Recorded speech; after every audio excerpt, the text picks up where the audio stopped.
Hello, I am Alex, and on behalf of my co-authors Jordan Taylor, Ben Ainsworth, Jason Alexander, I'll be presenting our work, Manifesting Breath. Manifesting Breath focuses on exploring how the combination of a physical artifact for wellbeing support influences an audio-only component of a digital mental health intervention. We aim to investigate the physical augmentation of these interventions because of their intended objective to combat the growth of mental health needs. However, there is known to be poor engagement whilst using these systems which hinder intervention effectiveness and symptom alleviation.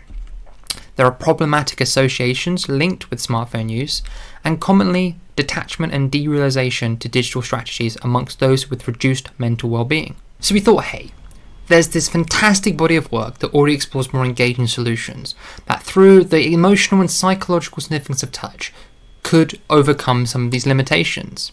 They are often referred to as haptic, physicalization, or tangible user interfaces, for which we pulled all these terms under one banner and referred to them as PAWS.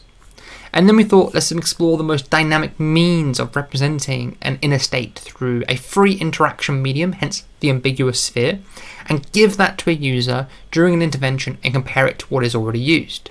So that's what we did. We created a system that synchronously translates pulmonary activity into pneumatic activation, through capturing breath via a chest strap, converting that into a readable signal, and enabling air to flow in and out of a handheld deformable sphere. We believed a greater awareness could be attained, facilitating self-regulation, cognition, and other behavioural practices that utilise breath. So we go about exploring this through a randomised-controlled trial paradigm containing 58 participants, which over 1 hour was subject to several phases.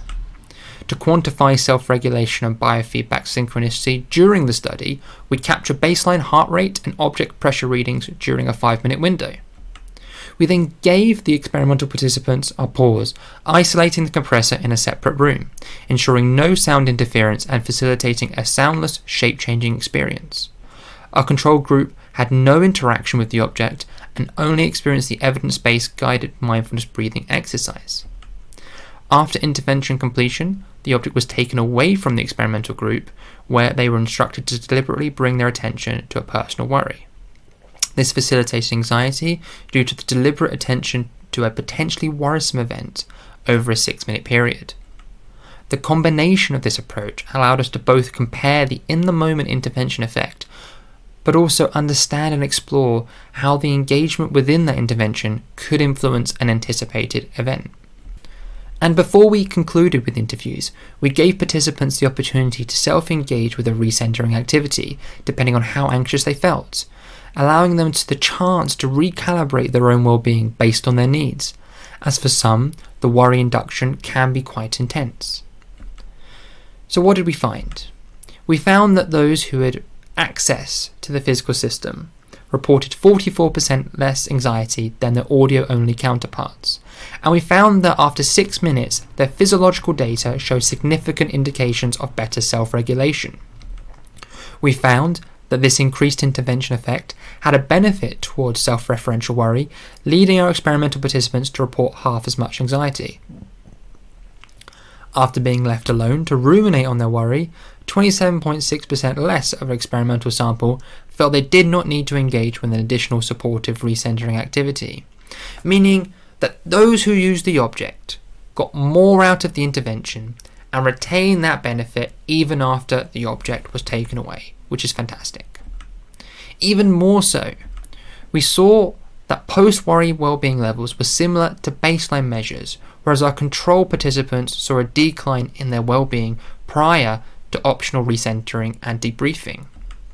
Despite both groups reporting no difference in worry severity levels, the anxiety felt towards the negative future occurrence was less.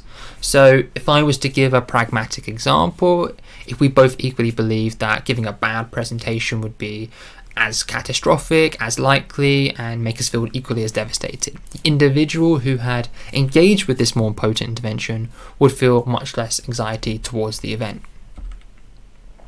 Whilst at this stage we are uncertain of the full range of psychological mechanisms that account for these differences, we sort of believed that the multi-sensory channels of touch and audio provided a tangible, quantifiable and continuous experience that enabled our experimental sample to find it 2.5 times easier to focus on their breath. Simply, the presence of a physical object that facilitated continuous, quantifiable feedback reassured users of their performance and purpose within the intervention. By having a tangible system, awareness to the task and themselves was improved. This enabled users to spend less mental energy focusing on the task, facilitating a more sensitive experience that through these sort of self-physicalized micro-nudges kept their mind present on the activity. The ambiguity of the system then facilitated the user's belief in what they chose it to represent. Because the object did not imitate a real-world occurrence, it allowed the user to overlay their own beliefs onto what they wanted the object to be. For instance, their child, pet, or in some cases, abstract references such as a little ball of light. And whilst I cannot overview all of our findings within this presentation, here is a snapshot of some of our additional results that can be found in our paper.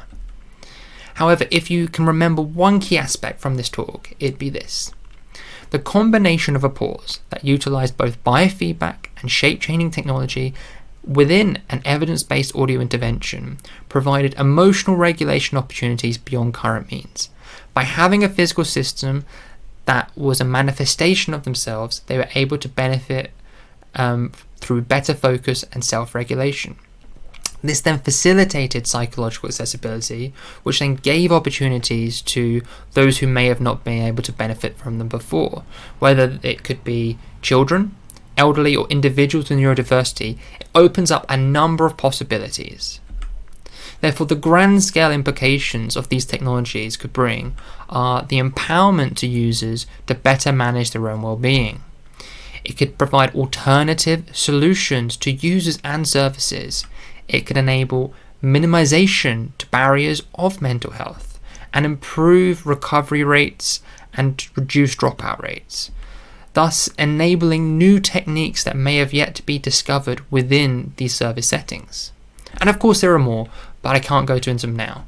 So on behalf of myself and my co-authors, I'm deeply thankful for your interest in our work. Please do not hesitate to contact me for further information.